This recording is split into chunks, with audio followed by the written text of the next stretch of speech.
presented by Prize Picks. Get $50 instantly when you play your first $5 using the promo code. Welcome to Light Years. Got a couple episodes for you before the Warriors are back in action Friday night. We'll be going live post-game Friday night as usual. Probably gonna go live after every game for the remainder of the season. The vibes are pretty high right now, Andy. I don't know how you feel.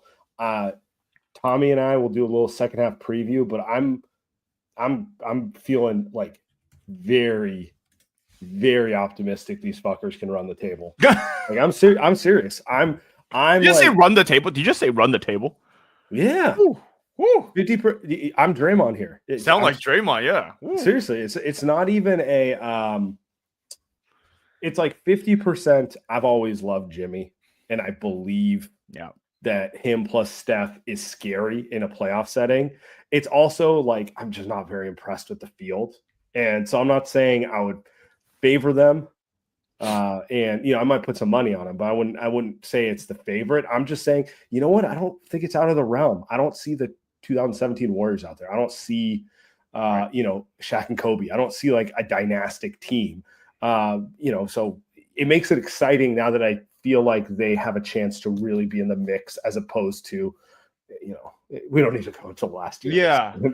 it actually blows my mind that they brought, I know it kind of shocks me a little bit that you brought it up, that you think they'll run the table. It also shocked me that Draymond kind of said it out loud during All-Star Weekend. I was saying like, oh, dude, that's a lot of talk. It's a lot of talk. And that's, I think that's a lot of Lobos tequila speaking too. Yeah, but, you think so on national TV? Shout out Draymond. Well, what it really just tells me is just that's how much they needed that trade to happen is really what it tells me. Like the baseline of what they were versus what they are now. Like if that trade has them feeling they can win a championship, it's like, man, y'all really, really, really, really needed to do something. And whether or not it was overdue or not, like we're at the point where it's like it felt like they got a freaking lifeline. It's like a second chance, if this day baby felt like it was over, right? Coming into the trade deadline. So, I mean, it feels like just a reset. And in many ways, it kind of ties into this weekend as well. Look, I'm not gonna be the 800th person to discuss how much All-Star sucked and the new format. And here's my fix for next year. Sure, like the game plan, everything was kind of bullshit. Like the Saturday night, like cool Mac McClung, like that sort of stuff. But I will say the city was pretty cool over the weekend, and I feel like the combination of All-Star being in San Francisco and the new Court of Gold documentary, it really does feel like a Steph Curry appreciation week for me. Like it feels like there's so much more reverence and kind of acceptance of how all time this guy is now, in a way that, you remember what it was like during the dynasty run, during like the 2015, like a decade ago, 8 years ago, when people, where like his peers disliked him, where it felt like everyone was trying to put a butt at the end of it. It's like, yeah, he's a great butt. It was like that sort of thing. To me, all of this, it felt like, nobody's ever, like, the only argument you're having about Steph now is whether he's on Mount Rushmore or he's on, top 8 or not. Like, he's in the conversation for one of the greatest of all time. He even said himself, they went out and interviewed every single of these players and asked every single one of these players about Steph. And you got to hear a lot of them talk about how great he is. And you heard some stuff kind of say, like, this is the most important part to me. And I think that's something that we've never really honed in on, is that Steph cares the most about what other players think of him. I genuinely don't think he gives a shit what we think about him. But he cares about like what Drew Holiday thinks about him, what Jaylen Brown, what LeBron James thinks about him, these guys. And it feels like that is more, it has been more love than we've ever seen before. And then the second thing I think too is going back to your point about it being in San Francisco, Steph was super happy about how it went. I was a little shocked. I wasn't there. I know you were there, so I didn't get like the true vibes of this thing, but it did really feel like if you were in this whole All-Star weekend, part of the stuff that was in the city, like all that went amazing. 10 out of 10. It's just the stuff on the court that didn't go as great, but we don't care about that. It really did feel like Steph made it a point to be like, hey, like this thing was a success, not only in San Francisco, Chase Center, but also in Oakland, which I thought was really cool. Like that stuff matters, I think, to people in the Bay Area. So I think the stuff that everyone is saying is like, oh, it sucked. Like that has nothing to do with Chase Center, all this stuff. I think Steph, seeing him this happy about what he had accomplished, I thought was like it like you said, just the weekend kind of felt like it was all about Steph, and as it should be. Yeah, I mean, we're kind of midweek into it, so I don't want to go too deep into some of that stuff. But like, yeah, Joe Lacob said San Francisco is back. By the way, shout out our guy Joey. He did say that.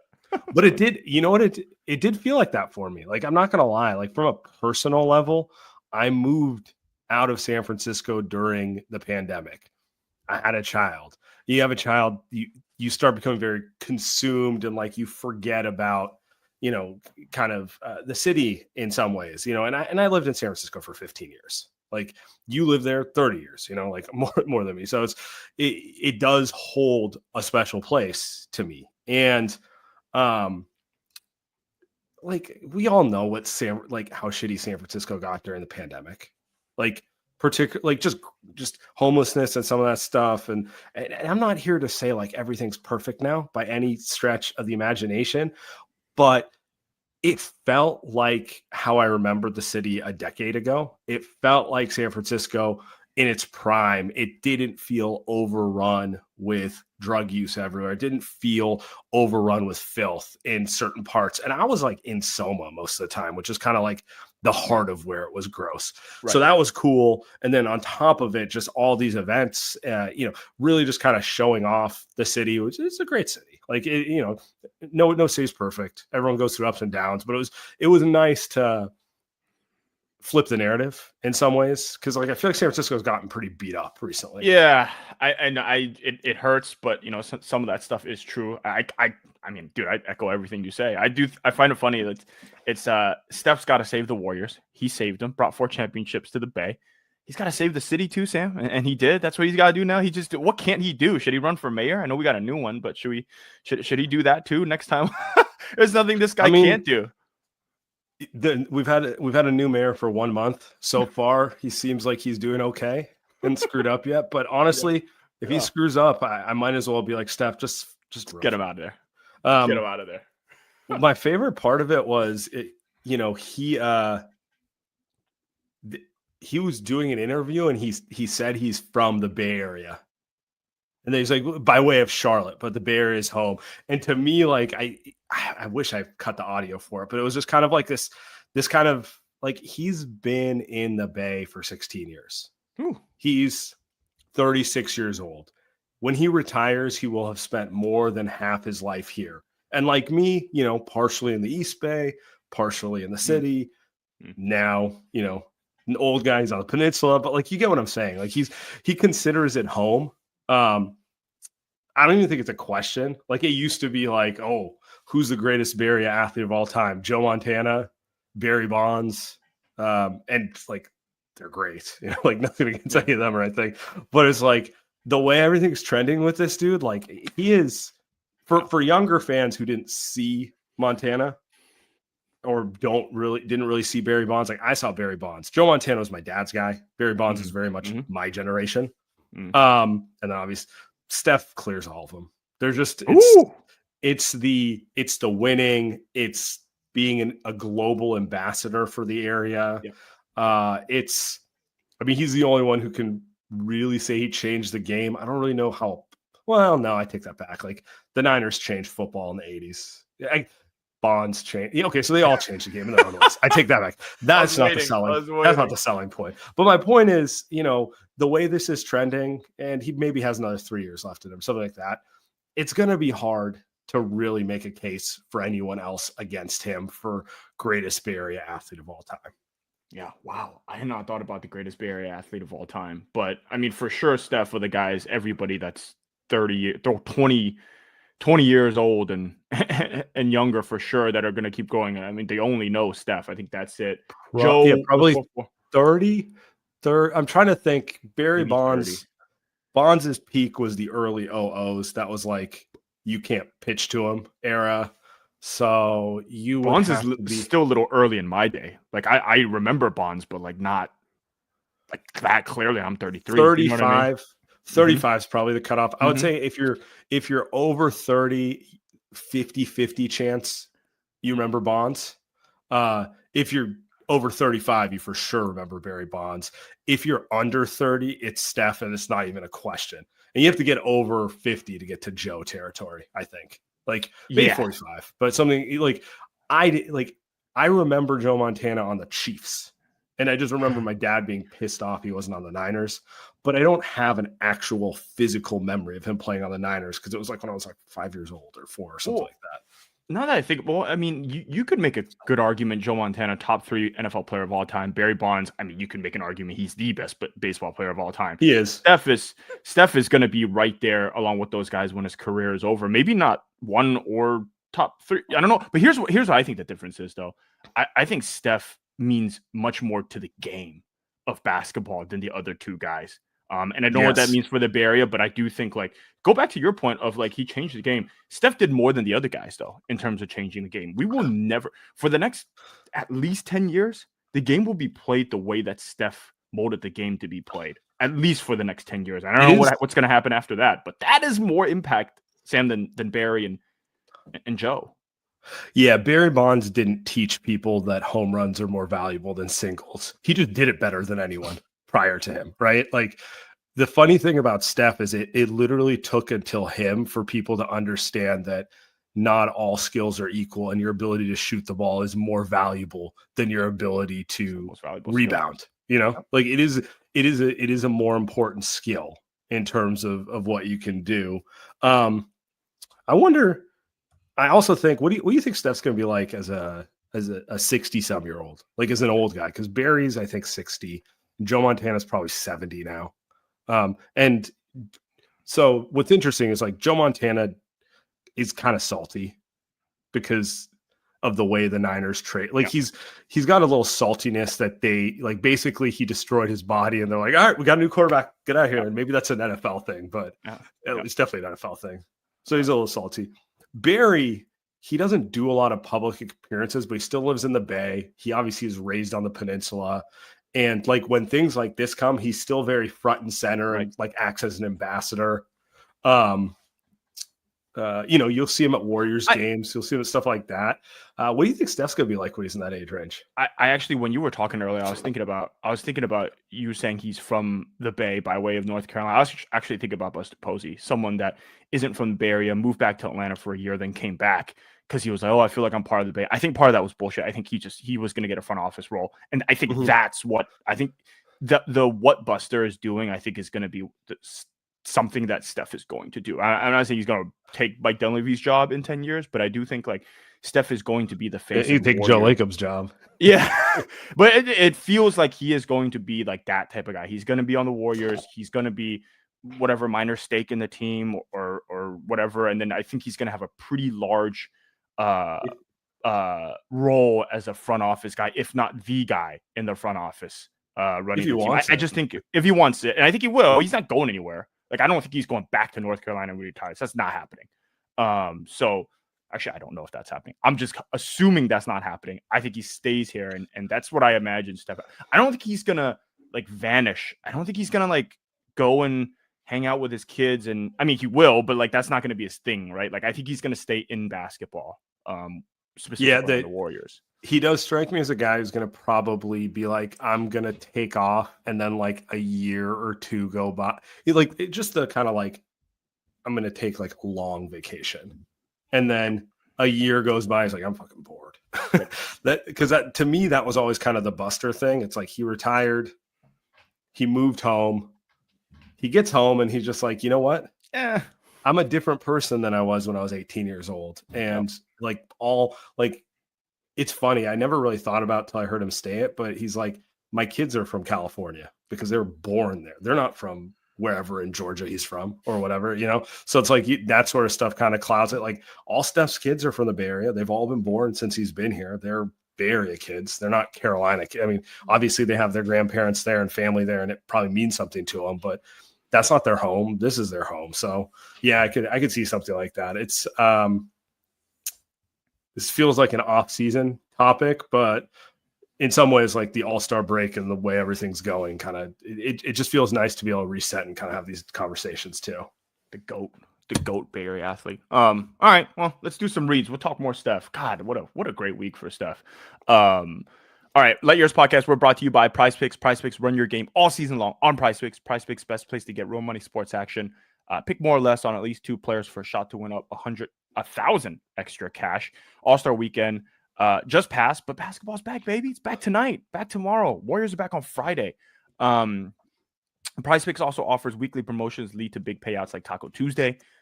Each Tuesday, Prize Picks discounts select player projections up to 25% to provide even more value for your lineups. It's easy. As always, download the app today. Use code LightYears. Get $50 instantly after you play your first $5 lineup. That's $50 instantly when you play your first $5 lineup. Prize Picks, run your game. All right, we're back. Factor is back. Let Yours podcast brought to you by Factor. When you are ready to optimize your nutrition this year, Factor. Chef-made gourmet meals that make eating well easy. They are dietitian-proof, ready to heat and eat in 2 minutes so you can feel right and feel great no matter what life throws at you. Factor arrives fresh and fully prepared, perfect for any active, busy lifestyles. Good for me. It's end of quarter for me, so I don't got much time to be cooking shit up for lunch or dinner. So I'm using Factor. I'm using the smoothies for breakfast. It's my favorite by far. I can't eat like anything big, so the Factor smoothies I think are the best. They're nutritious. They got wholesome. They got the smoothies. They got breakfast. They got grab and go snacks, and they got other add-ons as well. Eat smart with Factor. Get started. Factormeals.com/lightyears. 50 off. Use code LightYears 50 off to get 50% off your first box plus free shipping. That's code LightYears 50 off OFF at factormeals.com/lightyears 50 off to get 50% off plus free shipping on your first box. Super, super helpful when you're dealing with a child, work, and a podcast at nighttime, and you just don't have time to do anything. So I highly recommend Factor, guys. Love Factor. Yeah, we kind of skipped away from this conversation a little bit, but like to me, also the reverence he also got from his peers, like Kyrie probably had the best statements on it. I don't know if you saw what Kyrie said. He was just talking about the game at a high level. Having a moment was special because we were always competing with each other. I know it's not normal that you usually see us talk about moves. I think you're probably more of that, a collaboration. And then, just going on about how special it is and mutual respect. I don't know if you noticed this also during the thing, but like Kyrie was like standing behind him to hand the trophy. KD was. Honestly, I thought it was really cool. Like Kyrie, KD, Harden. We'll leave LeBron to the side. But like considering like how many battles like Harden and Steph have had and Kyrie and Steph have had, for them to be just like, it does feel like, just kind of like the old guys reminiscing about each other in a way that, I wouldn't have imagined 2018. I feel like in 2018, they were all taking shots at each other all the time. It was a lot Never of like, felt like Harden and Steph got along, but yeah, that now it feels like it, right? The Harden saying, I hate this place, gives me nightmares when they did the practice at Oracle. Like, I don't know, it just made me feel for right. So yeah, the Harden one blows my mind. I know the Kyrie earlier I was talking about Drew. I should have just said Kyrie. I mean, it feels like Steph and Kyrie have a really close relationship. I felt like that's always been the case. It always felt, I think, from an outsider's perspective, it always felt like they were pitted against each other, right? It was like Kyrie made that big shot over him. Kyrie's a better ball handler, is a better one-on-one guy. Is he a better point guard, right? But like, I never felt like those two ever took it like personal between those guys. The Harden one, like, let's see. Yeah, me and Steph's relationship, ultra competitive. Seems like Kyrie looks up to Steph, actually. That's I think the big part of this. Yeah, you're gonna go with the quote here. Yeah, he goes for 6. He's been the guy for our generation for a while for success, whether it be the way he handles being a franchise leader. I've learned a lot from him. Yeah, well, me and Steph's relationship is ultra competitive. That's where it started from. just because we didn't really know each other coming into the league. And, to see him ascend to the places he's been, 2-time MVP, I'm on record saying that, he's been the guy for our generation for a while. Yep. When someone's setting that precedent and that's successful, it's, hard not to try to steal recipes from them for success, whether that be things that he does in the weight room, whether it be the way he handles being a franchise leader, whether, handling tough situations. So I've learned a lot from him, and I think that's been a great kind of, not distant relationship, but we've kept it competitive. But at the same time, when we're in places like this, we can open up to each other and talk from places of just, understanding that, we know what it's like being in that pressure cooker, being a small guard and leading your team. And, it feels good when you get on the other end of success and all those doubters got to look you in the face and say you did it. So I think that attitude and mentality that Steph has had for a while has been, it's rubbed off on a lot of people. Yeah, like it's just it did feel like this entire week. I mean, we haven't even talked about the Netflix show, but but it's like feels like this entire thing is like just for once it's let's appreciate Steph instead of 15 years of, hey guys, are you appreciating LeBron? You guys appreciate him enough? You guys appreciate him enough?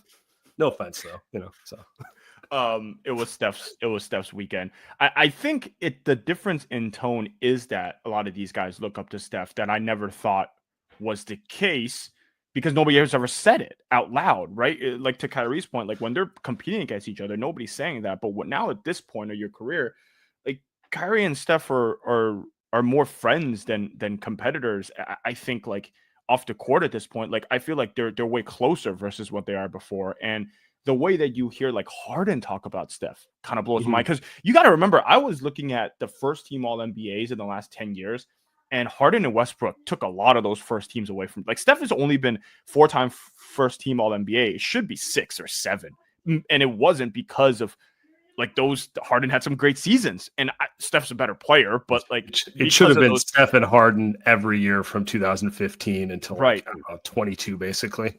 Yeah, pretty much. And he lost out on some of those. And I think like it feels like Steph is a guy that it's also he's not hating. He's not like passive aggressive with people, kind of similar to like Braun and stuff. Like he's not like that. He's just he truly genuinely seems like the nicest guy. I know we don't have the picture up of like Jared McCain, your guy, was like so excited to meet Curry. Like he said like, yeah, just all I want to do is meet Steph that weekend, right? Like it does feel like he is setting the tone as not just the ambassador of the Warriors, but like the ambassador of the NBA for the next however long. And this weekend felt like that too. Like the ambassador. And then you tack on should be. Yeah. Have you watched Court of Gold? Yeah. Yeah. I haven't finished it. Just like I'm 2 episodes in right now, but I've seen enough. I mean, I'm gonna watch the rest of it. Don't get me wrong. I've seen enough, and it's just another like by the way, really well done. Give me more sports documentaries like this. It's an interesting one because we don't get to see much of LeBron, which I thought was fascinating. But what they do very well is they really talk through what Spain went through. Sorry, not Spain. France went through. What Germany went through getting there, and all these other teams that not just the US. Because I was going into it just thinking about like, let's just do Team USA, let's just do Team USA. But man, like they're going through all these other teams as they're Serbia, right? I thought the Serbia stuff was fascinating. But you hear other players talk about Steph, and I think that was the best part of it, right? As Warriors fans, where all these other players are just like Abramovich, he's just kind of from Serbia, is just kind of talking about Steph and how great he is, and all these guys, and you hear the live reactions of coaches saying like, "Hey, here's how you got to guard Steph," and you realize like, dude, these guys love him, and it doesn't matter what you do with him, he's gonna make those shots, he's gonna make those threes. Last episode's the best episode, obviously, Court of Gold. But I think very rarely do we ever see players rise up to the expectations, and that's what Steph did in that documentary, in the Olympic run, right? Like everything we thought he was going to do, he surpassed those last 2 games. Yeah. It's fun stuff, man. Like the behind the scenes stuff, seeing it from all angles, watching the way Team USA like worked on it. Honestly, Steve Kerr comes out looking pretty good. I know you saw the clip with Anthony Edwards where he's kind of like, trying to like get him to be like, brother, why don't you get 10 rebounds? You're a better athlete than everyone on the floor, you know? But it's good stuff. I don't know. It's usually I'm not a fan of these type of documentaries this quick, but I'm okay with it. Also, because that might have been the best game of basketball I've ever seen. The Serbia game, the more I think about it, the more I'm like, we'll be talking about that one in 20 years. We'll be talking like it was one of the greatest games of all time. Steve Kerr said it was the greatest game he's ever been a part of, ever. The guy's been through every single game possible. It might have been. It might have been, like it's great stuff. So sneaky, real quick, sneaky quarter gold thing. Kevin Durant has the best quotes. Kevin Durant has the best. Yeah, I watched that whole thing, and it's like it's impossible not to love him. It's impossible not to like him. Like it's just he's coming back. I know you didn't want to come at the All-Star break, but it's happening, buddy. Yes, sir. Bye, Let's hug it out. Let's hug it out. I couldn't help it. I couldn't help it. Yeah. What was I gonna say to you? Keeping it going here. I guess I want to end on this. We're in a really good mood here, but like we're also like acknowledging that the end is near with Steph. Not this year, but soon. Like we're closer to the finish line than the end. My question for you is kind of a broader Bay Area one. Who are you more optimistic about? Ooh, Warriors, Giants, or Niners? Oh man. Well, definitely not the Giants. We could take that one off the list. So it's either the Warriors or the Niners. They're still drifting. Still trying to figure out a direction. Gotcha. No, dude, come on. We're not picking it. There's no way. I'll watch them. I'll watch every fucking game, but we're not picking the Giants. I think it's still the Warriors. Here's my argument. I think it's the Warriors because I think both of these teams sneakily have a pretty short window. The Niners have a pretty short window, in my opinion, unless they hit on a bunch of draft picks or unless Brock Purdy is this great quarterback. The singular driving force to winning a championship is having that player that can help you, that can lead you to win a championship. The Niners, I don't think, have one on their roster because if they did, they would have already won a championship. The Warriors have one. And I think if you're talking about optimistic on winning a title this season and then the next two, I think it's actually them by a fair margin, Tim. I actually don't think it's close because the Niners have so many holes they got to paper over. The Niners' best chance was last year. Everything that they do now, they got to pay Brock Purdy $50 million, and then they got to go and figure out how to draft some guys. That's not, I think, a formula for success to win a championship until I see it. The Warriors, I've seen it. I've seen Steph do it. We're going to watch Steph do it again starting Friday. And the Jimmy Butler stuff, obviously, I think is the one that makes the huge difference. I don't think it's close. Can you even make an argument? You're probably right, honestly. You're probably right, mostly because football is also windows are really short. You could say having a proven quarterback gives you a longer window, but it's not really proven per se. Like the Patriots went 10 years between titles. Oh, wow. And Tom Brady's like the GOAT of all time. Like who would have expected him to rip off a title run in his 40s, So these things aren't given in football because there's so many players and they're so short-lived. I think I agree with you mostly because as long as they have Steph and they figure out they have a puncher's chance. They have a puncher's chance this year. They might have a puncher's chance next year. And that's kind of the question I'm getting at right now. We'll see what happens post-Steph. For all we know, they could be drifting in the wind like the Giants for a decade. Plus, right. You know, but that's not the question right now. So I think I mostly agree with you. I think if you're talking maybe in the next 10 years, the Niners are probably at the top. I think it just they have Kyle Shanahan, they have Brock. Like that's good enough to win 10 games every year, right? As long as you have those two guys. So I think maybe in the next 10 years, you could argue the Niners probably have the better future.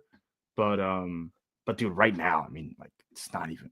And the Warriors are 10 seed right now, aren't they? Like that's the crazy part. It's like they're a 10 seed, but it's not all 10 seeds are built the same. I think we're going to find out here. They're going to end up, I think, a little bit higher than that and have a fighting chance at the postseason. But yeah, man, next two and a half years. Also, where is this? Go ahead. No, all you. No, I was gonna say, are we sure Steph is gone in 2.5 years? Are we sure? No, but I think he's at that stage of his career. You can't assume. You just have to kind of like, when you get there, like maybe there's 2 more after that. Yeah, right. Or maybe there's not. You don't know. You know, like he's looked older this year. He also looked, that knee tendonitis went away the minute Jimmy came. So, you know, my general perspective is I like what I'm seeing. I feel good about what I'm seeing, and I'm going to try to live in the present with it. I don't know is where I'm at with it. I need more, but you know, it's cool. Anyway, you know, kudos to Steph for putting San Francisco back on the map, The GOAT. getting all the love he got this last week, and we are back on Friday.